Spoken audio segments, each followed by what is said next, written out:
ભરૂચ ગુજરાત પ્રદેશ કોંગ્રેસ સમિતિના માર્ગદર્શન હેઠળ સમગ્ર રાજ્યમાં જન વિકાસ જનસભાઓ યોજવાના કાર્યક્રમ ઘડાયા છે, જેના અનુસંધાને ભરૂચના રાજપૂત છાત્રાલય ખાતે જન અધિકાર અભિયાન કાર્યક્રમનો પૂર્વ ધારાસભ્ય ગ્યાસુદ્દીન શેખ તેમજ પ્રદેશ અગ્રણીઓના અધ્યક્ષતામાં પ્રારંભ કરવામાં આવ્યો હતો, જેમાં મોટી સંખ્યામાં ભરૂચ તાલુકાના કોંગ્રેસ આગેવાનો અને કાર્યકર્તાઓ જોડાયા હતા। આ પ્રસંગે જિલ્લા કોંગ્રેસ પ્રમુખ રાજેન્દ્રસિંહ રાણા, શહેર પ્રમુખ સલીમ અમદાવાદ સહિતના અગ્રણીઓ હાજર રહ્યા હતા। આગેવાનો દ્વારા કાર્યકર્તાઓને સંબોધિત કરી આવનાર સ્થાનિક સ્વરાજ્યની ચૂંટણીમાં પક્ષને પ્રબળ જીત અપાવવાનો સંકલ્પ વ્યક્ત કરાયો। આ સભામાં આગેવાનો દ્વારા જણાવાયું હતું કે પક્ષના કાર્યકર્તાઓમાં જે નિરાશા વ્યાપી છે તેને દૂર કરી તેને પ્રોત્સાહિત કરવા માટે પ્રદેશ કોંગ્રેસ સમિતિ દ્વારા તમામ તાલુકા અને જિલ્લા કક્ષાએ બેઠકો યોજી રહી છે। આ અભિયાનથી કાર્યકર્તાઓમાં નવી ઉર્જા પેદા કરી આવનારા સમયમાં વિધાનસભા અને લોકસભામાં ચૂંટણીમાં પણ કોંગ્રેસને મજબૂત બનાવી ગુજરાતમાં ફરી સક્ષમ કરવા માટે કાર્ય કરવામાં આવશે। કે જે રીતના રાહુલ ગાંધીજીએ ગુજરાતની અંદર રસ દાખવ્યો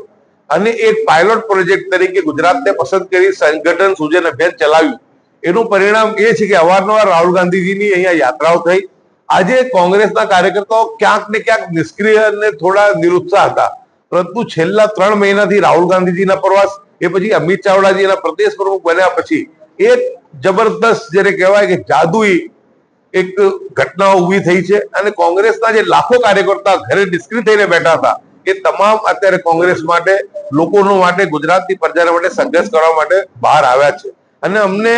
ખૂબ ઉમ્મીદ અને વિશ્વાસ અને ભરોસો છે કે આગામી સ્થાનિક સ્વરાજ્યની ચૂંટણીઓ જે છે એ બહુ જ મહત્વની છે। કોંગ્રેસ ખૂબ સારો દેખાવ ગુજરાતમાં કરશે અને 2027ની જે વિધાનસભાની ચૂંટણીઓ છે એની જીતનો પાયો જે છે એ જાન્યુઆરી અથવા ફેબ્રુઆરીના પહેલા વીકમાં સ્થાનિક સ્વરાજ્યની ચૂંટણીઓ આવશે, એની અંદર કોંગ્રેસ સારો દેખાવ કરવીને એ જે છે એક વાતાવરણ નિર્માણ કરવાનું કાર્ય કરશે અને કાર્યકર્તાઓમાં જબરદસ્ત એક ઉત્સાહ છે। અમે જ્યાં પણ જઈ રહ્યા છે કાર્યક્રમોમાં ત્યાં કાર્યકર્તાઓ બિલકુલ ચાર્જ થયા છે અને કોંગ્રેસ ફક્ત સંગઠનમાં કામે લાગી આગામી સ્થાનિક સ્વરાજ્યની ચૂંટણીઓ માટેની તૈયારીમાં બધા લાગ્યા છે અને અમને વિશ્વાસ છે કે આગામી દિવસોમાં પણ 10 થી 20 સપ્ટેમ્બર દરમિયાન રાહુલ ગાંધીજી ફરીથી એક વખત ગુજરાત આવવાના છે અને લગભગ ડિસેમ્બર મહિનાની અંદર